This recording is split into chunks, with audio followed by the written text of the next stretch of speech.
Part 1 में आपने देखा कि किस तरह से कालू कौवा की बुआ संतान न होने के कारण कालू कौवा की दूसरी शादी करवाती है। गोरी तो बहुत रोती है, लेकिन कालू कौवा उसकी एक नहीं सुनता और सेरा बांध के अपनी बुआ के साथ सोनी के घर यानी अपनी दूसरी पत्नी के घर चला जाता है। यहाँ सोनी दुल्हन बन के बैठी होती है और कालू से कहती है कि अपनी पहली पत्नी से कहना मुझसे दूर ही रहे, मुझसे मत उलझे, वरना मैं तो गुस्से की बहुत तेज हूँ। दूसरी तरफ मायूस गोरी पारो को अपनी तबीयत के बारे बताती। अगर ऐसी बात है तो आपको बहुत बहुत बधाई हो, क्योंकि आप गर्भवती हो। जब पहली बार मैं भी गर्भवती हुई थी तो मेरे साथ भी ऐसा ही हुआ था। क्या पारो बहन आप सच कह रही हैं? पारो उससे कहती है कि आप अभी ये वाली बात बिल्कुल भी कालू को मत बताना, मैं खुद उसे अपने तरीके से बताऊंगी। फिर पारो, मिठू तोता और गोरी कवि गोरी के घर चले जाते हैं। गोरी तो इस खबर को सुनने के बाद सारे ही दुख भूल गई थी और वो तो अपनी माँ बनने की खुशी में फूले न समा रही थी। जैसे ही वो सब घर में पहुंचते हैं तो वहां पर सोनी कवि उससे कहती है, सुनो सौतेन जी, मेरे से बच के रहना, मैं तो गुस्से की बहुत तेज हूँ। और कालू जी अब से मेरा ही भोजन लाया करेंगे, तुम अपना बंदोबस्त खुद करना। मिठू तोता कहता है, कालू तुम्हारी पत्नी तो बहुत तेज है और साथ के साथ बदतमीज कवि भी है। मुझे तो नहीं लगता कि तुमने इससे शादी सिर्फ संतान के लिए की है। अरे छोड़ो छोड़ो, इन सब बातों को छोड़ो, चलो तुम मेरी शादी की खुशी की मिठाई खा के जाना। हमें नहीं खानी तुम्हारी शादी की मिठाई, चलो पारो यहाँ से चलते हैं। ये कहते हुए पारो चिड़िया और मिठू तोता वहां से उड़ जाते हैं। वो मन ही मन में सोचते हैं कि गोरी का पता नहीं अब क्या बनेगा। गोरी की सौतन तो बहुत तेज और बदतमीज है। उनके जाने के बाद गोरी कहती है, पति जी मैं अब से आपका और सोनी दोनों का ही भोजन लाऊंगी, बस आप मुझे छोड़ना मत। ठीक है, तुम अब मेरा और मेरी पत्नी का दोनों का ही भोजन लाओगी। अगर तुमने सोनी के साथ बदतमीजी करने की कोशिश की तो 2-4 लगा के निकाल दूंगा तुम्हें घर से। अगली सुबह जब कालू कौवा पानी पीने नदी के पास जाता है तो पारो कहती है, कालू भैया गोरी माँ बनने वाली है। क्या क्या क्या क्या पारो बहन, ये तुम क्या कह रही हो? मैं समझा नहीं कुछ। अरे कालू भैया, अब गोरी माँ बनने वाली है, उसको अंडा होने वाला है, अब उसका बहुत ख्याल रखना है आपको। पारो, ये तो तुमने मुझे बहुत खुशी की खबर सुनाई है। मैं अब से उसका भोजन भी लेके आया करूंगा और बहुत ख्याल रखूंगा उसका। अगले दिन जब गोरी उससे कहती है, पति जी मैं आपका भोजन लेने के लिए जा रही हूँ, तो कालू कहता है, अरे नहीं नहीं गोरी, अब से तुम्हारा भोजन मैं ही लाया करूंगा, तुम सिर्फ आराम करो। सोनी कहती है, ये क्या कह रहे हैं आप पति जी? आप मेरा भोजन लेके आएंगे या इस कलमोई का लेके आएंगे? ये तो अपना भोजन खुद ही लाएगी, बल्कि हमारा भोजन भी यही लाए। नहीं सोनी, अब से भोजन सिर्फ मैं ही लाया करूंगा, क्योंकि गोरी मेरे बच्चे की माँ बनने वाली है, मैं पिता बनने जा रहा हूँ। तो आप ये जान गए पति जी, बहुत खुशी की बात है कि आप मेरे लिए भोजन लेने जाया करोगे। अच्छा, अब बस कर दो ये बातें, मेरे तो सिर में दर्द हो रहा है और मेरे जिस्म में भी दर्द हो रहा है, मैं तो चली सोने के लिए। मेरा भोजन भी लेके ही आना कालू जी। सोनी तो बिल्कुल चुप हो जाती है, यूं लगता है उसके पैरों के थल्ले से तो जमीन ही निकल गई। अरे सोनी, तुम तो बिल्कुल ठीक हो, तुम क्यों बैठोगी घर में? चलो हम इकट्ठे ही भोजन की तलाश करते हैं। ऐसे ही कुछ दिन बीत जाते हैं और एक दिन सोनी सोचती है, सोच सोनी सोच, तुझे भी कोई ना कोई नाटक तो रचाना ही होगा, वरना सारा प्यार और सारे कालू जी की तवज्जो तो सिर्फ वही गोरी ही ले जाएगी। आज से मैं भी कोई ऐसा ही नाटक रचाऊंगी। वो बैठी यही सोच रही होती है कि कालू वहां पर भोजन लेकर आ जाता है।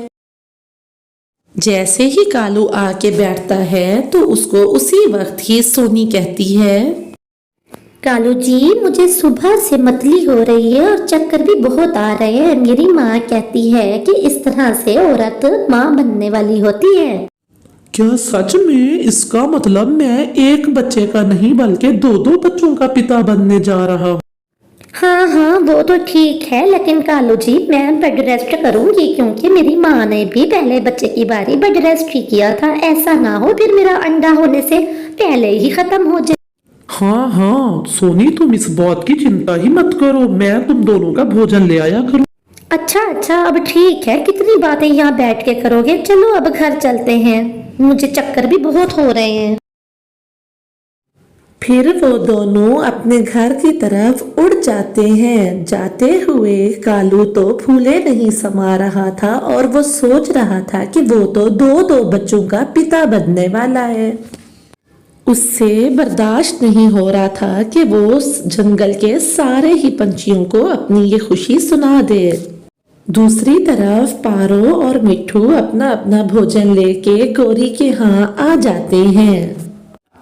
वो दोनों अपना अपना भोजन गौरी के घोंसले में डाल देते हैं और गौरी से कहते हैं, गौरी बहन, अब से आप बिल्कुल भी चिंता ना करना, भोजन का भोजन हम आपको ला के दिया करेंगे, आप आराम करो। चिड़िया बहन, मिट्ठू भैया, बहुत बहुत धन्यवाद। मैं बहुत भाग्यशाली हूँ जिसको आप जैसे दोस्त मिले हैं। अरे नहीं नहीं गौरी बहन, आखिर दोस्त ही तो दोस्तों के काम आते हैं, फिर दोस्ती का ही क्या फायदा अगर काम ना आए। वो अभी यही बातें कर रहे होते हैं कि वहां पर कालू और सोनी भी उड़ते हुए आ जाते हैं। कालू भी अपना भोजन गौरी के घोंसले में डाल देता है। कालू तो उनके पास ही आके बैठ जाता है, लेकिन सोनी पीछे खिड़की में जाके बैठ जाती है। अच्छा हुआ कि आप सभी मुझे यहीं पर मिल गए। मैं आपको ये बताने वाला हूँ कि सोनी भी माँ बनने वाली है। मिट्ठू कहता है, ये तो बहुत तेज कवि है, पता नहीं माँ बनने भी वाली है कि नाटक कर रही है। नहीं नहीं नहीं नहीं नहीं, तो नाटक कैसा, मैं भी तो माँ बनने वाली हूँ, ऐसे ऐसे मत कहो। अरे नहीं नहीं सोनी, तुम तो डर ही गई, मिट्ठू भैया तो मजाक कर रहे थे। बस ठीक है, अब हम दोनों बहनें एक साथ ही माँ बनेंगी, एक साथ हम अंडा देंगी और माएँ भी बनेंगी। हाँ हाँ, मैं तो मजाक ही कर रहा था। चलो पारो, अब बहुत देर हो गई है, हम यहाँ से चलते हैं। ये कह के मिट्ठू और पारो वहां से उड़ जाते हैं और वो उड़ते समय ये सोच रहे होते हैं कि सोनी तो बहुत झूठी है, लगता नहीं कि उसको अंडा होने वाला है। ऐसे ही कुछ दिन बीत जाते हैं और एक दिन गौरी अंडा देती है। कालू कहता है, गौरी, आज तो मुझे दुनिया की सबसे बड़ी खुशी मिली है। हाँ हाँ कालू जी, मैं भी बहुत खुश हूँ। माँ बनने की खुशी तो सच में बहुत बड़ी होती है। सोनी तो बहुत दुखी हो जाती है, एक तो सौतेन के बच्चे का दुख और दूसरा अपना झूठ पकड़े जाने का डर। गौरी कहती है, सोनी, तुम्हारे अंडे को कितना वक्त है, हम दोनों ने एक साथ ही तो अंडा देना था। अभी कुछ दिन है, अब बस कर दो, चुप कर जाओ, मेरे सिर में दर्द हो रहा है, मैं सोने जा रही हूँ। कुछ दिन बाद जब कालू नदी के पास पानी पीने आता है तो पारो से कहता है, पारो बहन, मुझे तो सोनी की समझ ही नहीं आ रही, अंडा तो देती ही नहीं है, बस खाती ही रहती है, खाती रहती है। कितना भोजन ला ला के दूं मैं इसको। सच पूछो तो मैं तो शादी करके बहुत पछता रहा हूँ। गौरी ने तो अंडा भी दे दिया है और मेरा इतना ख्याल भी रखती है। सच बताऊं कालू भैया, तो मुझे पहले ही दिन से इसकी माँ बनने पे शक था। अब आज मैं आपके साथ आपके घर चलूंगी और आज ही के दिन मैं आपको बता दूंगी कि ये माँ बनने वाली है भी सही कि नहीं। चलें, अब हम आपके घर चलते हैं, फिर देखते हैं क्या होगा। फिर पारो और कालू उड़ते हुए कालू के घर में जाने लगते हैं। पारो ने अपने मन में प्लान बना लिया था कि आज तो वो बेनकाब करके ही रहेगी सोनी को। गौरी और सोनी घर में बैठी होती हैं कि वहीं पे पारो चिड़िया और कालू कौवा भी उड़ते हुए आ जाते हैं।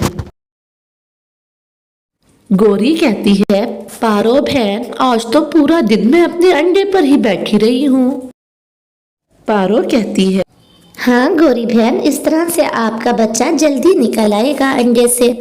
सोनी बहन जरा चलो तो आज मैं आपको चील दीदी के पास चेकअप के लिए लेके जाती हूँ। चील दीदी बहुत अच्छा चेकअप करती है, वो बता देगी कि आपका अंडा कब आना है। गौरी समझ जाती है। हाँ हाँ सोनी, जाओ जाओ, इस तरह से तो ये भी पता चल जाएगा कि नॉर्मल डिलीवरी तो है ना, कहीं ऑपरेशन तो नहीं है। ऑपरेशन के लिए तो बहुत पैसे लगते हैं। कालू कहता है, हाँ हाँ जाओ सोनी, चील दीदी बहुत समझदार डॉक्टर है, वो तुम्हारा बहुत अच्छा चेकअप करेगी। पारो बहन तुम्हें लेके जाएगी, इस तरह से ये भी पता चल जाएगा कि मेरा अंडा ठीक तो है ना, उसमें कोई मसले तो नहीं है। जाओ इसके साथ जल्दी से हो आओ। अब सोनी समझ जाती है कि उसका नाटक आगे नहीं चलने वाला। वो जोर जोर से रोना शुरू कर देती है। मुझे माफ कर दे, मैं माँ नहीं बनने वाली, मैं बांझ हूँ। मेरे पहले पति ने मुझे इसीलिए ही छोड़ा था। बुआ जी के कहने पे मैंने ये शादी कर ली। मुझे घर से मत निकालना, मैं आपका भी भोजन लाया करूंगी। फिर पारो कहती है, कालू, अब इस बेचारी को घर से ना निकालना, आपकी बुआ का कसूर है। इस बेचारी की इसमें कोई गलती नहीं है। 2 वक्त का भोजन इसको भी देते रहना और एक छत का तो इसका हक बनता ही है।